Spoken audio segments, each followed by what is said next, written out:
जय श्री राम। हमारी नवांश के ऊपर एक सीरीज चल रही है और उस सीरीज में हमने अभी तक ये जाना और समझा कि नवांश कुंडली क्या होती है, किस प्रकार से हम इसको उपयोग में ला सकते हैं और फलित ज्योतिष में इस नवांश कुंडली का क्या महत्व है। हमने वर्गोत्तम ग्रह और पुष्कर नवांश के बारे में डिटेल के साथ बात की। आप यदि उन वीडियोस को देखना चाहें तो लिंक मैंने डिस्क्रिप्शन बॉक्स में दिया है, आप उन्हें देख सकते हैं। आप चाहें तो हमारे चैनल पर विजिट करके भी इन वीडियोस को बड़ी आसानी के साथ में देख सकते हैं। आज इस सीरीज में मैं एक और वीडियो आपके लिए लेकर आया हूं और इस वीडियो में हम जानेंगे कि नवांश कुंडली को हम किस प्रकार से ड्रॉ कर सकते हैं। अब आप में से बहुत लोगों का यह सवाल हो सकता है कि नवांश कुंडली तो सॉफ्टवेयर में रेडीमेड मिल जाती है, तो फिर हमें इसे बनाने की क्या ज़रूरत पड़ती है। देखिए, बात ऐसी है कि नवांश कुंडली एक बहुत ही महत्वपूर्ण सब्जेक्ट है। जब हम किसी ग्रह का एनालिसिस करते हैं तो हमें उसकी स्ट्रेंथ का पता लगाने के लिए हमें ये जानना होता है कि वो ग्रह नवांश में कौन से नवांश में गया हुआ है। यदि हमें ये एडवांस अगर इस बात का पता चल जाए तो हमारे फलित में एक रिदम बना हुआ रहता है। हमारा जो एनालिसिस करते जब मैं कुंडली के ऊपर जो फोकस होता है वो फोकस कभी टूटता नहीं है, कंटिन्यूटी बनी रहती है और इस बेस पर हम एक अच्छा इंटरप्रिटेशन कर जाते हैं। परंतु वहीं यदि हमारा फोकस टूट जाए, हमारा रिदम टूट जाए, तो फिर हम थोड़े डाइवर्ट हो सकते हैं, क्योंकि माइंड में जो थॉट्स आते हैं अगर उन्हें उसी समय अगर एग्जीक्यूट कर लिया जाए तो फिर एक फलित का लेवल कुछ अलग ही रहता है। जैसे मान लिया जाए कि कोई व्यक्ति है, आपसे शादी की बात कर रहा है, वृश्चिक लगन की कुंडली है और 7वें घर में जो है वृषभ राशि आती है, तो 7th लॉर्ड शुक्र हुआ। शुक्र कुंडली के अंदर मान लिया जाए कि नीच का बना हुआ है, 11वें घर में कन्या राशि का है, तो ये एक मन में विचार आता है कि शादी का कारक ग्रह वेनिस जो है नीच का बना हुआ है, साथ ही साथ ये 7th लॉर्ड भी है। तो यहाँ पर जो है कुंडली का जो है 66% जो है हिस्सा यहाँ पर कमज़ोर हो गया।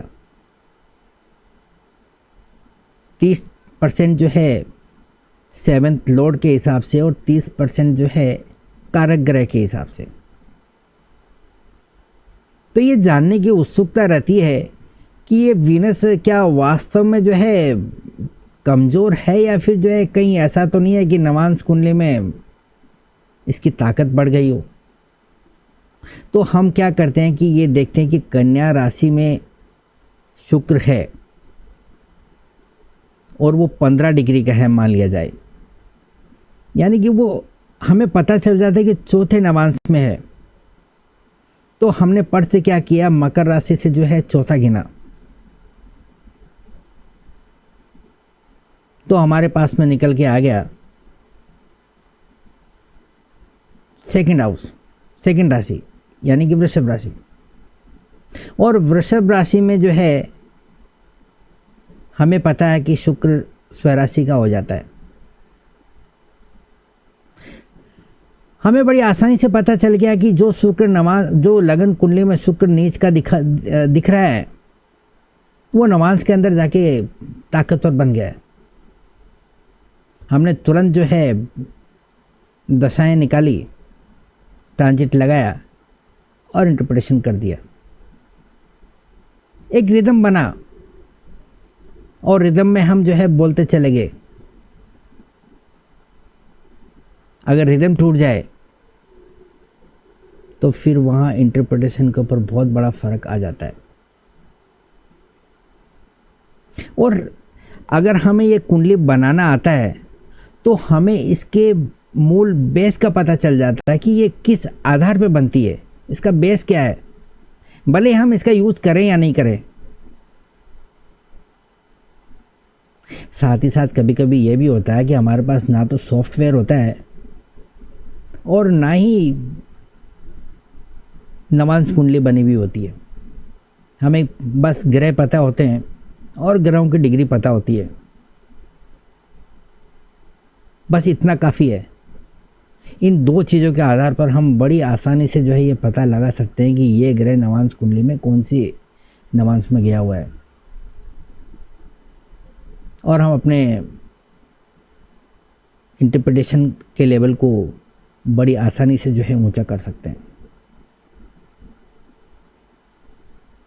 तो आइए जानने का प्रयास करते हैं कि नवांश कुंडली को हम किस प्रकार से बना सकते हैं। आगे बढ़ने से पहले एक ज़रूरी काम जो आपको अभी और इसी वक्त कर लेना है कि चैनल को आपने अभी तक सब्सक्राइब नहीं किया तो सब्सक्राइब कर लीजिए मेरे भाइयों। क्या बिगड़ता है आपका, एक आपको सब्सक्राइब का बटन ही तो दबाना होता है। आपका ये सब्सक्राइब करना मेरे लिए बहुत प्रेरणादायक रहता है। अच्छे से अच्छा कंटेंट बनाने के लिए जो मेहनत करने की प्रवृत्ति होनी चाहिए वो प्रवृत्ति इससे मिलती है। उम्मीद करता हूँ कि इस चैनल को सब्सक्राइब करके आप मेरे प्रयासों का समर्थन ज़रूर करेंगे। और ये अगर ये वीडियो आपके लिए किसी भी तरह से नॉलेजेबल रहा हो, आपने इस वीडियो से कुछ भी सीखा हो, तो आप वीडियो को लाइक, कमेंट और शेयर ज़रूर करेंगे। बस इतनी सी बात है, कर दीजिए। आगे बढ़ते हैं अपने विषय की तरफ कि लगन कुंडली को देखकर हम नवांश कुंडली को किस प्रकार से ड्रॉ कर सकते हैं। तो आइए शुरुआत करते हैं। देखिए, जैसा कि हमें पता है कि 30 डिग्री की राशि को 9 भागों में डिवाइड करते हैं तो हमें जो है 9 हिस्से मिलते हैं। यही हमारी नवांश कुंडली है। नवांश यानी कि 9 प्लस अंश नवांश। एक राशि की जो 30 डिग्री होती है, 30 डिग्री में 9 का भाग लगाया, 9 प्रत्येक हिस्सा जो है 3 डिग्री 20 मिनट का बना। तो ये जो 3 डिग्री 20 मिनट के जो 9 हिस्से बन गए, यानी कि एक राशि को हम 9 अलग अलग हिस्सों में जब पढ़ते हैं तो इसी का मतलब है नवांश कुंडली। और नवांश कुंडली हमें सूक्ष्मता की तरफ ले जाती है। किसी भी चीज़ का हम बारीक विश्लेषण जो है नवांश कुंडली के द्वारा कर सकते हैं। क्यों कर सकते हैं? क्योंकि हमने एक राशि को 9 भागों में डिवाइड करके अलग अलग हिस्सों को हम जो है बारीकी के साथ पढ़ सकते हैं।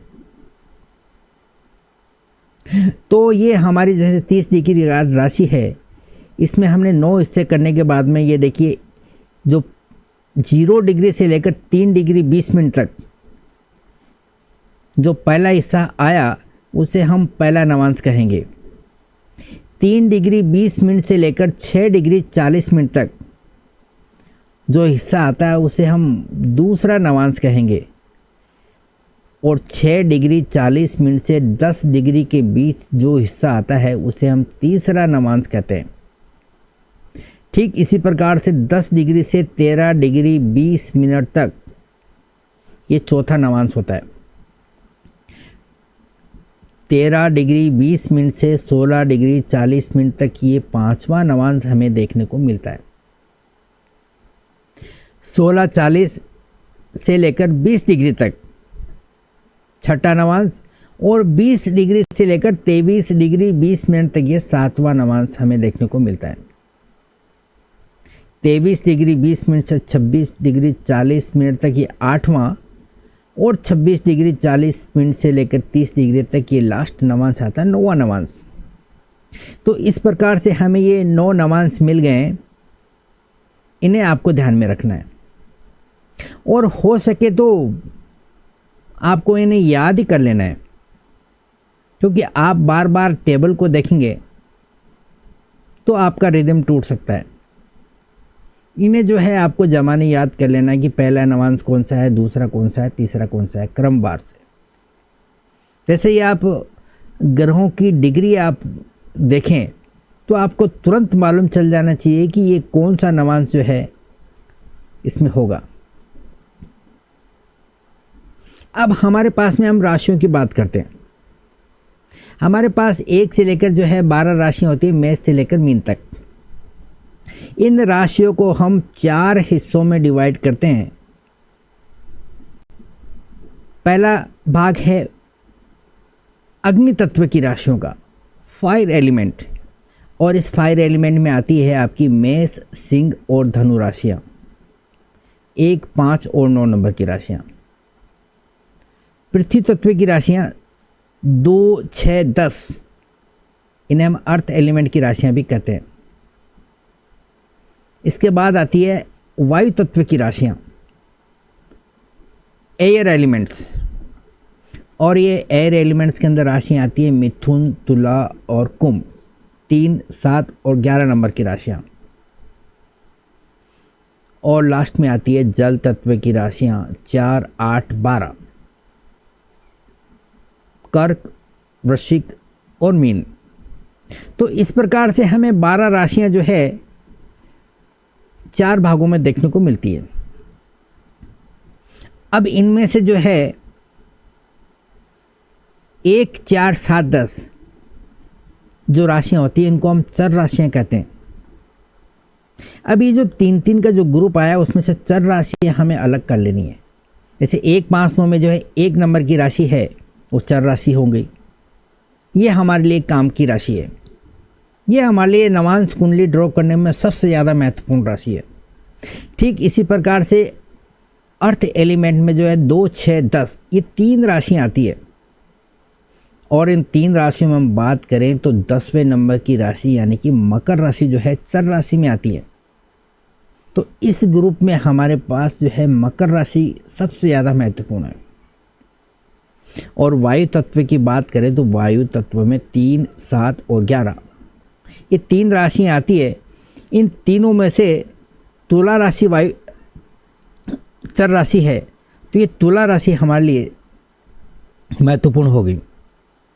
और 4, 8, 12 में कर्क राशि वायु तत्व चर राशियों में आती है, तो ये कर्क राशि जो है ये हमारे लिए महत्वपूर्ण हुई। तो इस प्रकार से हमें 4 राशियां चर राशियों के रूप में देखने को मिली, मेष, कर्क, तुला और मकर। अब यही 4 राशियां हमारे नवांश कुंडली बनाने में सबसे ज़्यादा महत्वपूर्ण साबित होंगी।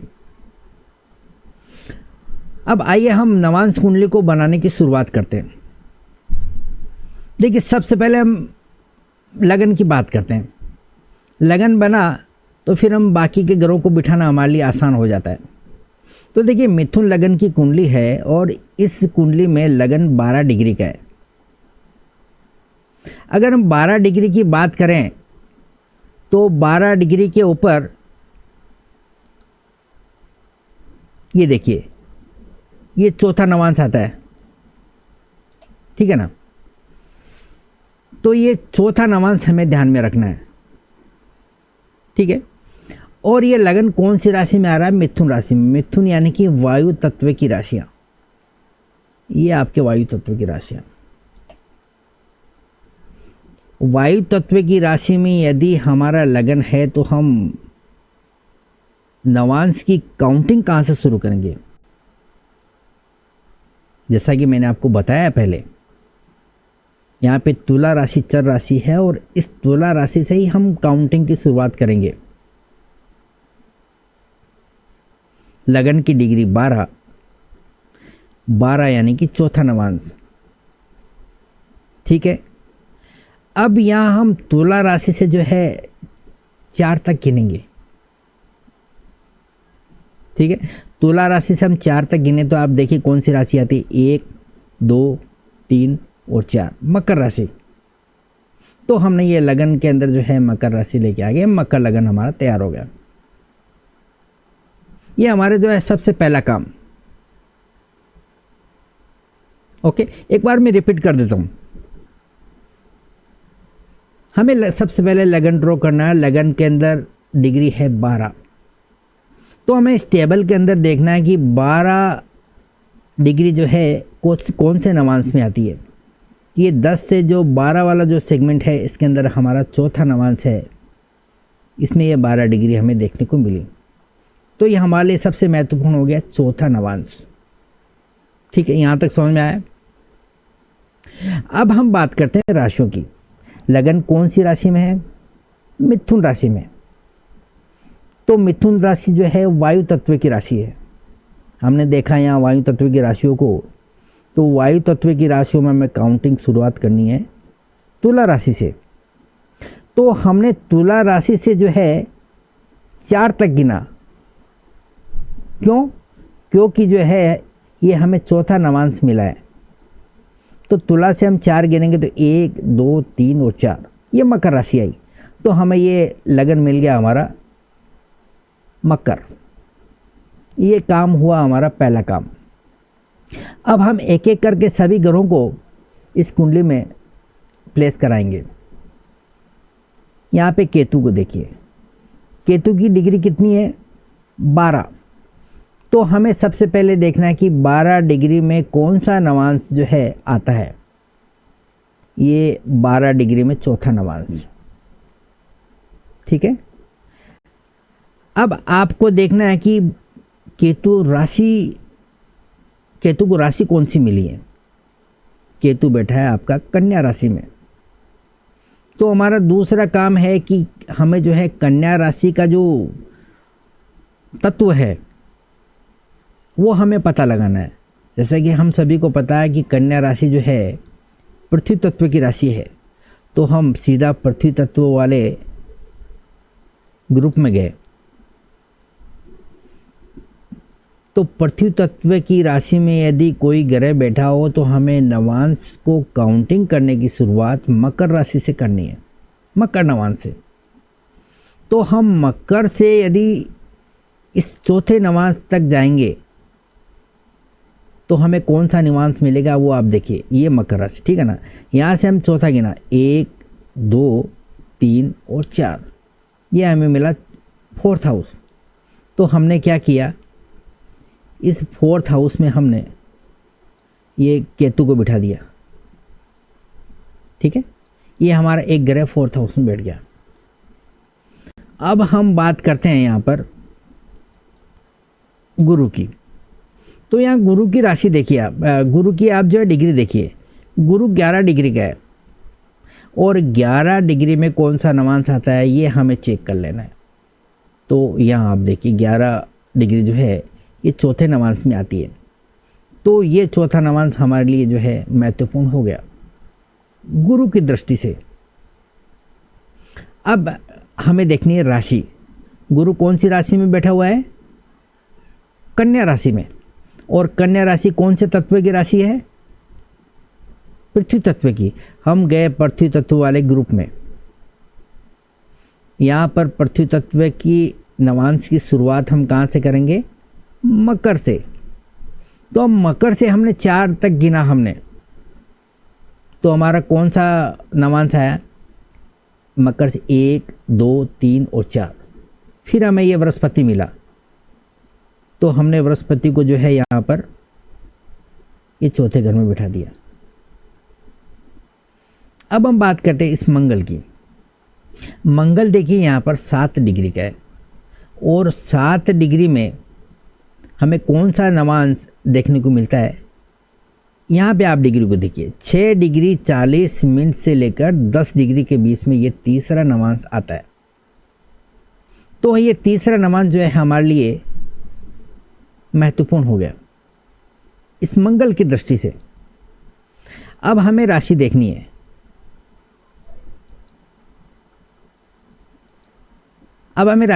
है। यहाँ पर जो है मंगल तुला राशि में बैठा हुआ है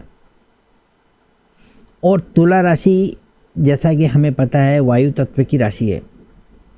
हम वायु तत्व की राशि वाले ग्रुप में गए और हमने देखा कि वायु तत्व की ग्रुप में हम नवांश की काउंटिंग की शुरुआत तुला नवांश से करेंगे। तो हमने तुला से जो है हमने 3 तक गिना, 1 2 और 3। तो हमने धनु राशि के अंदर ये मंगल को बिठा दिया। ठीक है, अब हम बात करेंगे सूर्य की। सूर्य यहाँ पर इस कुंडली में 16 डिग्री का है। तो हमें ये पता लगाना है कि सूर्य यहाँ पर कौन से नवांश में है। तो 16 डिग्री के अंदर देखिए ये 5वां नवांश आता है। ठीक है, अब हमें सूर्य की राशि देखनी है। सूर्य धनु राशि में है, यानी कि अग्नि तत्व की राशि, और हम इस अग्नि तत्व वाले ग्रुप में गए तो हमें जो है काउंटिंग की शुरुआत जो है इस मेष राशि से करनी है। अब मेष राशि से हमने 5वां नवांश गिना, तो देखिए आप, ये गलती से 11 हो गया, एक्चुअली 1 है। जरा इसको आप जरा थोड़ा समझ के लेंगे। तो यहाँ पर ये 1 मिनट है, मैं इसको दुरुस्त कर लेता ज़रा।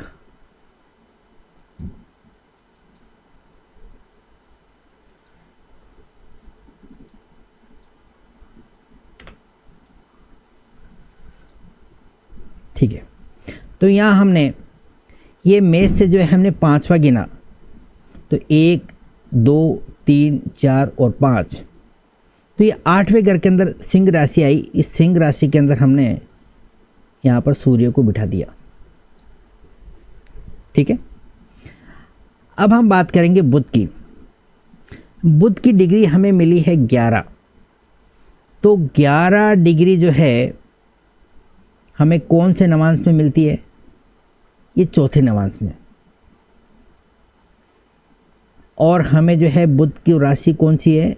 मकर राशि। तो मकर राशि एक पृथ्वी तत्व की राशि है, और पृथ्वी तत्व की राशियों में हम नवांश को काउंटिंग करने की शुरुआत मकर राशि से ही करते हैं। ठीक है ना? तो यहाँ पर मकर से हम अगर चौथा गिनेंगे, मकर से हम अगर चौथा गिनेंगे तो देखिए आप 1 2 3 और 4। तो ये हमें मिली मेष राशि। तो इस मेष राशि के अंदर हमने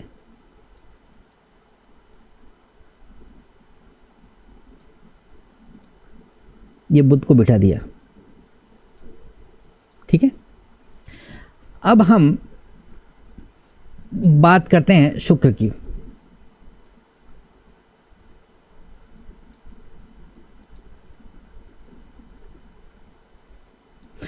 शुक्र देखिए इस कुंडली में 1 डिग्री का है। 1 डिग्री में हमें जो है ये पहला नवांश मिलता है। ठीक है, और शुक्र की राशि यहाँ पर कौन सी है? कुंभ। कुंभ यानी कि वायु तत्व की राशि। तो वायु तत्व की राशि में हम शुरुआत कहाँ से करेंगे? तुला से। तो तुला से हम यदि 1 गिनेंगे तो ये 7वें नंबर की राशि हमें ये चौथे घर के अंदर मिली। तो हमने ये शुक्र को यहाँ 10वें घर के अंदर बिठा दिया। अब हम बात करते हैं शनि की। शनि की डिग्री देखिए यहाँ पे 25 है, और 25 डिग्री के अंदर हमें ये नवांश मिला 8वां। ठीक है, तो ये 8वां नवांश हमारे लिए जो है महत्वपूर्ण हो गया। अब हम शनि की राशि देखेंगे। शनि यहाँ पर मीन राशि में है, यानी कि जल तत्व की राशि, और जल तत्व की राशियों के इस ग्रुप में हम काउंटिंग की शुरुआत करते हैं कर्क से। तो हमने कर्क नवांश में जाकर 8 तक गिना, 1 2 3 4 5 6 7 और 8, यानी कि दूसरा घर।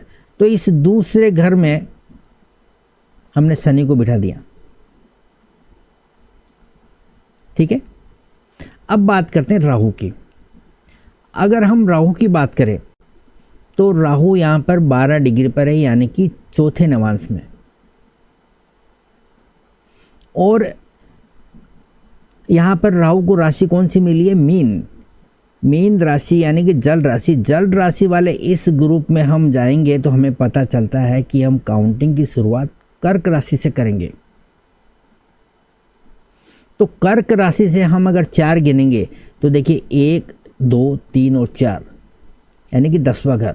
तो इस 10वें घर के अंदर हमने ये राहु को बिठा दिया। अब हमारे पास में बचा चंद्रमा। चंद्रमा यहाँ पर देखिए 11 डिग्री का है, तो 11 डिग्री के अंदर ये वापस हमें मिला चौथा नवांश। तो ये चौथा नवांश चंद्रमा की दृष्टि से हमारे लिए महत्वपूर्ण हो गया। अब राशि की बात करें तो राशि यहाँ मिली हमें वृषभ, और वृषभ राशि एक पृथ्वी तत्व की राशि है, और पृथ्वी तत्व वाले ग्रुप में हम गए तो हमें पता चला कि हमें काउंटिंग की शुरुआत करनी है मकर राशि से। ठीक है ना। अब मकर राशि से हमने चौथा गिना तो देखिए 1 2 3 और 4 चौथा घर। तो ये हमने चंद्रमा को इस चौथे घर के अंदर बिठा दिया। तो इस प्रकार से हमारी ये नवांश कुंडली बनकर तैयार है। बहुत ही आसानी से बन जाती है, कोई विशेष प्रयास करने की इसमें ज़रूरत नहीं पड़ती है। हमें सिर्फ 2 चीज़ों का ध्यान रखना होता है। एक तो ये जो नवांश होता है ना, इसको हमें अच्छी तरह से याद कर लेना है कि पहला नवांश जो है कौन सी डिग्री पे आता है, और जो है दूसरा नवांश कौन सी डिग्री पे आता है, तीसरा कौन सा। इस प्रकार से हम क्रमवार जो है इनको याद कर लेना है।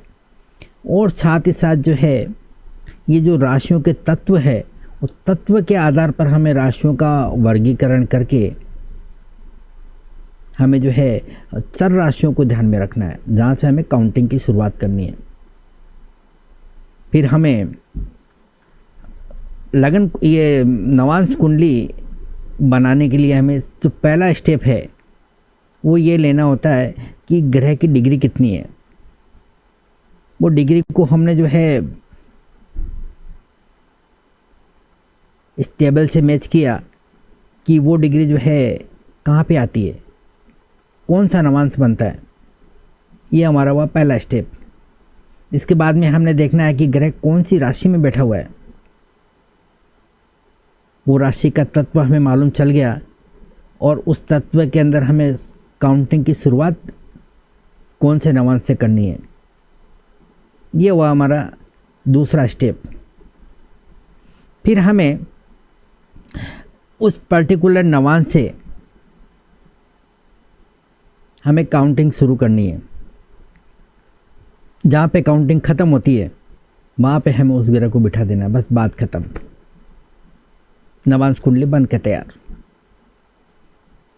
अब इस कुंडली में हम किसी भी ग्रह का एनालिसिस बड़े आसानी से कर सकते हैं कि लगन कुंडली में जो ग्रह हमें जिस अवस्था में दिख रहा है, क्या वो ग्रह उतनी ही ताकत पर जो है नवांश कुंडली के अंदर बरकरार रखे हुए, या फिर उसकी क्षमता में कमी आई है। इसका आकलन हम नवांश कुंडली के द्वारा बड़ी आसानी के साथ कर सकते हैं और एक्यूरेसी के साथ में कर सकते हैं। ग्रहों का पोटेंशियल देखने के लिए इससे बड़ा टूल कोई दूसरा नहीं हो सकता, ये निश्चित है। तो हम एक बार ज़रा वेरीफाई कर लेते हैं ग्रहों को। अब देखिए यहाँ पर चंद्रमा को देखिए आप, चंद्रमा इस कुंडली में उच्च का बना हुआ है। अब हम नवांश कुंडली की बात करें तो आप चंद्रमा को देखेंगे, यहाँ पर जो है ये मित्र की राशि में है, साथ ही साथ एक मित्र ग्रह के साथ में बैठा हुआ है। इसका मतलब चंद्रमा अच्छी कंडीशन में है और प्लेसमेंट भी केंद्र की है। तो कुल मिला के हम कह सकते हैं कि इस कुंडली में चंद्रमा लगन कुंडली में जैसा दिख रहा था अपनी स्ट्रेंथ को जो है बनाए हुए है। अब हम बात करते हैं यहाँ पर केतु की। केतु और बृहस्पति, इन दोनों ग्रहों को अगर आप देखेंगे तो ये लगन कुंडली में चौथे घर में बैठे हुए हैं। और अगर हम नवांश की बात करें तो नवांश कुंडली में भी ये दोनों ही ग्रह यहाँ पर चौथे घर के अंदर ही हमें बैठे हुए मिले। ठीक है, तो इसका मतलब हुआ इनकी प्लेसमेंट जो है चेंज नहीं हुई है, तो इसे हम भाव वर्गोत्तम कहेंगे। भाव वर्गोत्तम होने के कारण ये केतु और बृहस्पति दोनों ही ग्रह अपनी स्ट्रेंथ को बढ़ा लिए हैं। हम इस प्रकार से इसे इंटरप्रेट कर सकते हैं।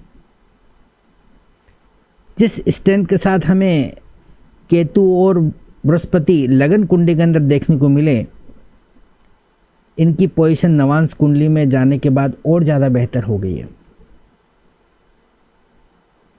अब हम बात करते हैं मंगल की।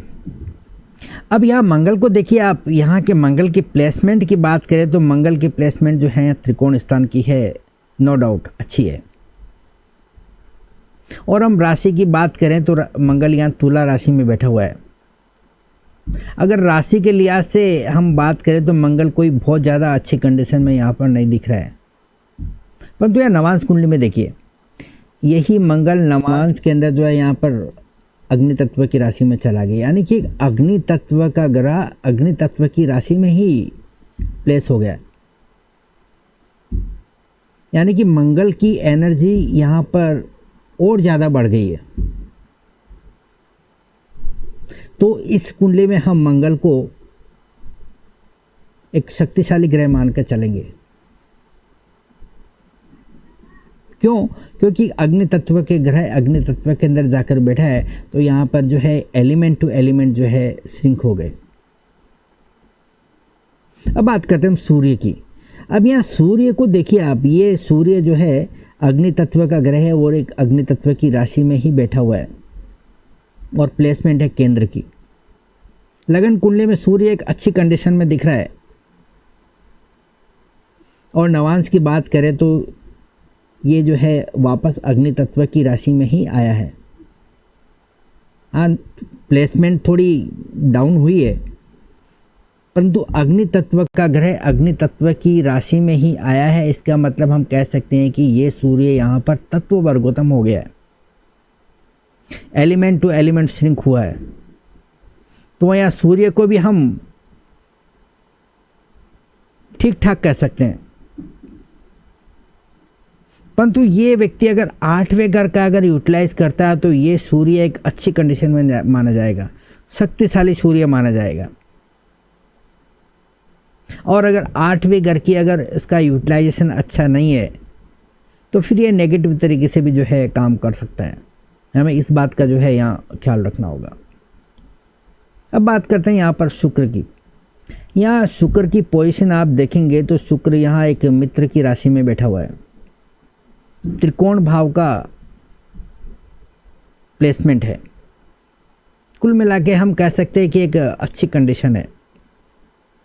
परंतु नवांश कुंडली में हम देखते हैं तो त्रिकोण भाव का अधिपति केंद्र में बैठा है, और जब त्रिकोण भाव का अधिपति केंद्र में बैठता है तो एक योग कारक ग्रह बनता है।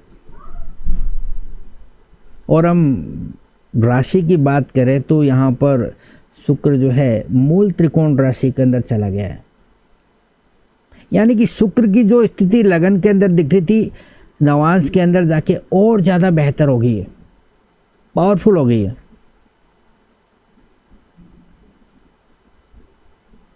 तो इस प्रकार से हम जो है लगन कुंडली में बैठे हुए ग्रहों की ताकत का अंदाज़ा नवांश कुंडली से लगा सकते हैं कि जिस ताकत के साथ ग्रह हमें लगन कुंडली में दिख रहे हैं, उनकी पोजीशन नवांश कुंडली में जाकर जो है कमज़ोर हुई है या बरकरार है, या फिर जो है उनकी स्ट्रेंथ और ज़्यादा बढ़ गई है। तो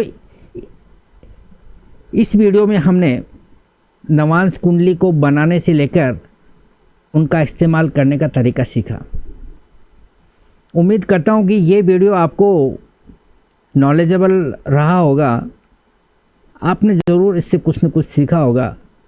अगर ऐसा है तो आप इस वीडियो को लाइक, कमेंट और शेयर कीजिए, और चैनल को अगर सब्सक्राइब नहीं किया अभी तक तो इस चैनल को सब्सक्राइब कर लीजिए, क्योंकि इस तरह के वीडियो मैं आपके लिए लगातार लेके आते रहता हूँ।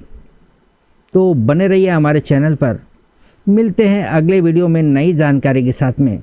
तब तक के लिए इजाज़त। Thank you.